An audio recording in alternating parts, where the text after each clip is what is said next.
गेली 24 वर्ष मोफत सोनाई चॅरिटेबल ट्रस्ट पलूस घेऊन येत आहे खास वधूवरांसाठी सर्वधर्मीय मोफत सामुदायिक विवाह सोहळा।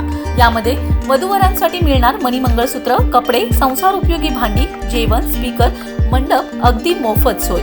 मग वाट कसली बघताय? आजच आपली नोंदणी करून घ्या।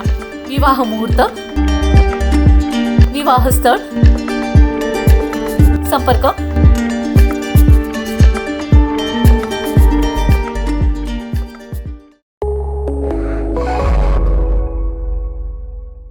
नमस्कार, मी अरुण आणि आपण पाहत आहात 7 स्टार न्यूज। सांगली जिल्ह्यातील राजकीय समीकरणामध्ये मोठा बदल होण्याची शक्यता निर्माण झाली आहे। मतदारसंघ पुनर्रचनेच्या पार्श्वभूमीवर जिल्ह्यातील विधानसभा मतदारसंघांची संख्या तब्बल 8 वरून 12 वर जाण्याची चर्चा सध्या जोर धरत आहे। केंद्र सरकारकडून महिला आरक्षणासह नव्या रचनेची तयारी सुरू असून 2011च्या जनगणनेच्या आधारे ही प्रक्रिया होणार असल्याचे संकेत मिळत आहेत। लोकसंख्या आणि भौगोलिक सलगता लक्षात घेऊन नवीन मतदारसंघांची आखणी केली जाणार असून शिराळा, वाळवा, मिरज, जत, कवठेमंकाळसह इतर तालुक्यांचे नव्याने विभाजन होण्याची शक्यता आहे। या बदलामुळे स्थानिक राजकारणात मोठी उलथापालथ होण्याची चिन्हे दिसत आहेत।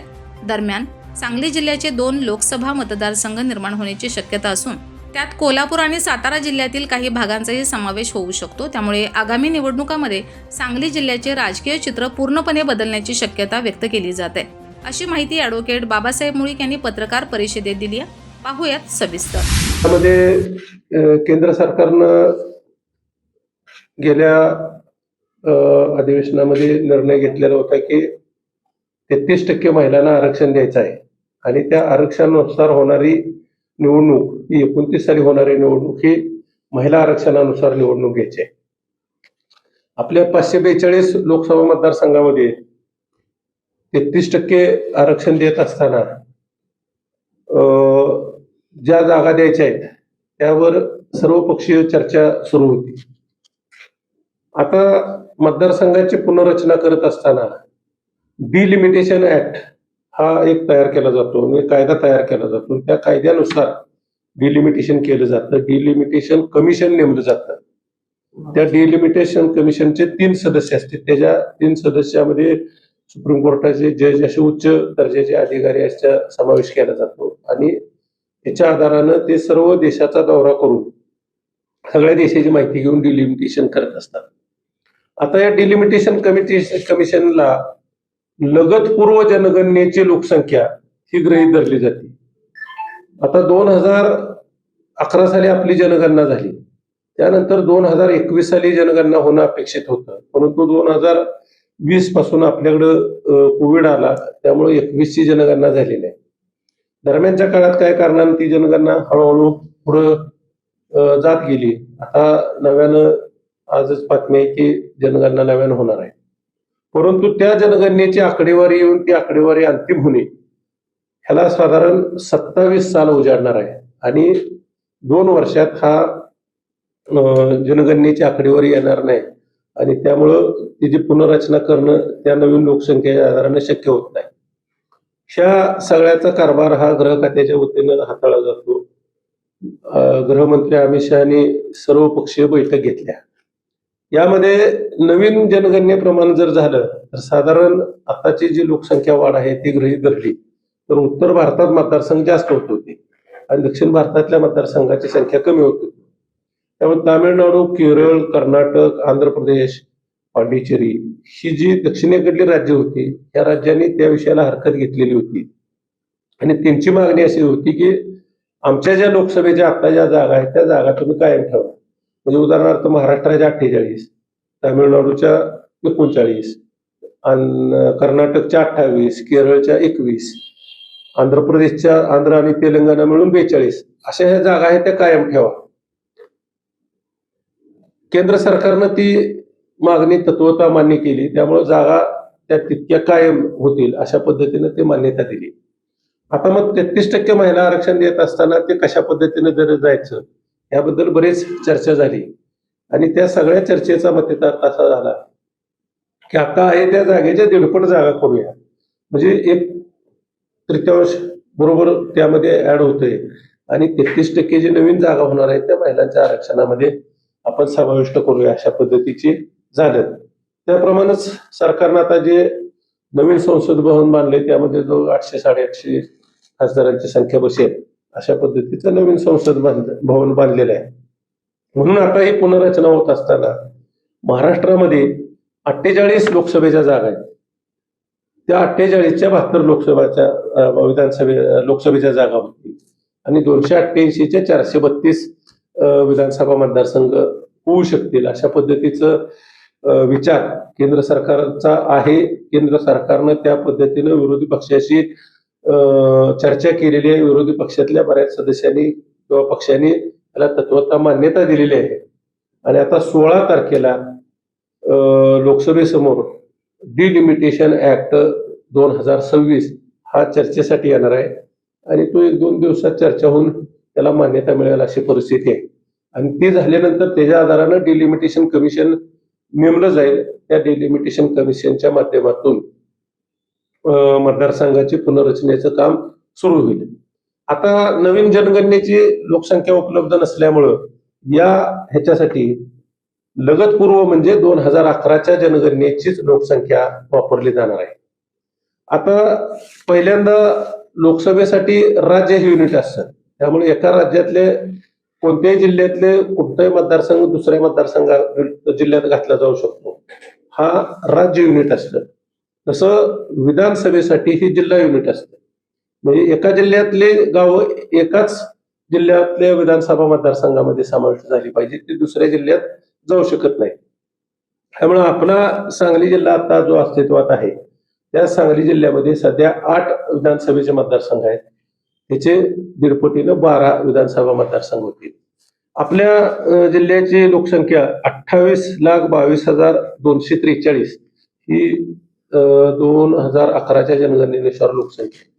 आता त्याला 12 जर भागलं तर साधारण 2,35,000 आणि त्याच्यामध्ये एक सूत्र असतं की +-10 म्हणजे साधारण 10% कमी 10% जास्त इथपर्यंत मान्य सूत्र झालेलं आहे.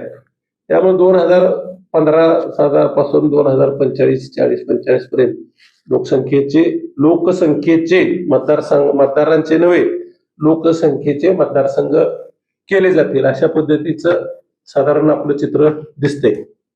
आता आपल्या जिल्ह्याच्या रचना विचारात केली मी आता सर्वांना आपल्याला व्हॉट्सअपवर नकाशा टाकलेला आहे.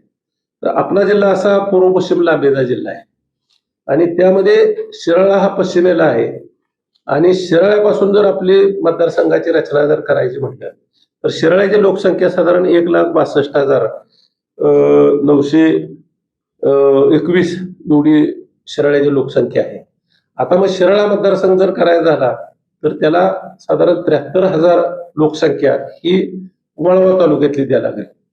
मग वाळवा तालुक्याची लोकसंख्या ही 4,56,000 आहे.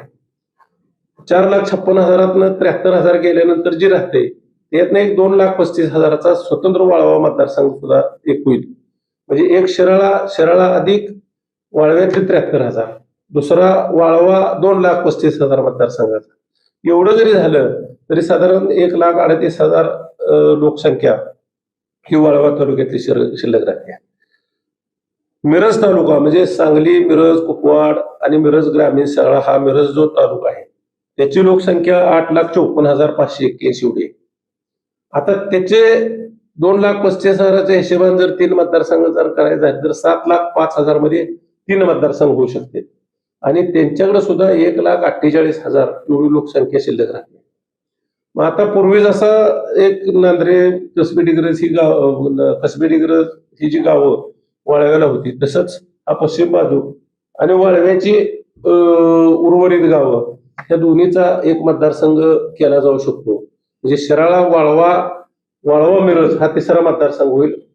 सांगली, मिरज, कुपवाड शहराचे 3 मतदारसंघ होऊ शकतील. म्हणजे एक सांगली होईल म्हणा, एक मिरज होईल, मिरज ग्रामीण, कुपवाड वगैरे घेऊन असं जसं प्रादेशिक सलगतेनुसार अशा पद्धतीचा रचना करून म्हणजे 3 आणि 3 6 मतदारसंघ झाले.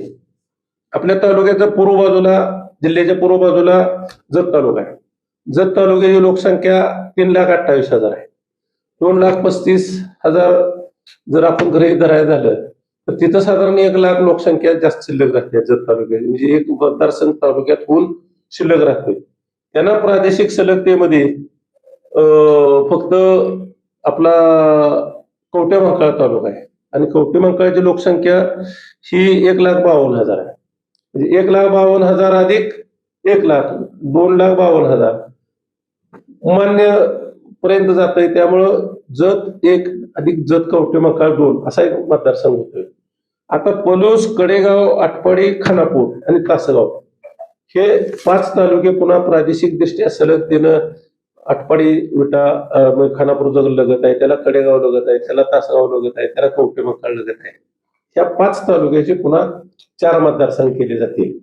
असं मिळून 12 म्हणजे वाळवा 1,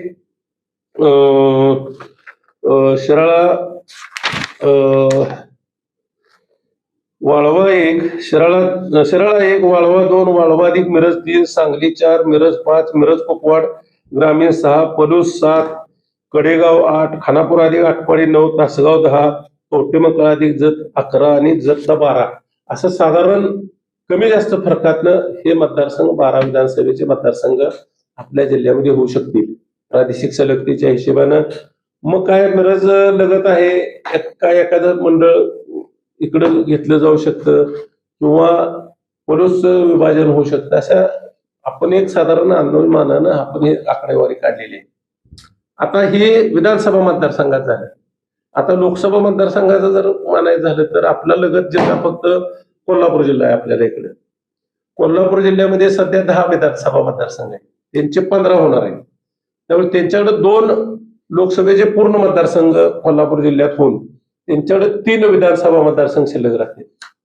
आपल्याकडे 12चे 2 लोकसभेचे मतदारसंघ होऊ शकतील, परंतु प्रादेशिक सलगतेनं जर कोल्हापूरला मग कुठला भाग जोडायचा हा प्रश्न आला तर प्रादेशिक सलगतेनं आपल्या जिल्ह्यातले 3 मतदारसंघ हे इकडचे मिरज तालुक्यातले असतील किंवा वाळवा तालुक्यातले असतील, शिराळा तालुका, हे जे प्रादेशिक सलग आहेत ते 3 मतदारसंघ अधिक कोल्हापूरचे 3 असा एक नवीन लोकसभा मतदारसंघ होऊ शकेल.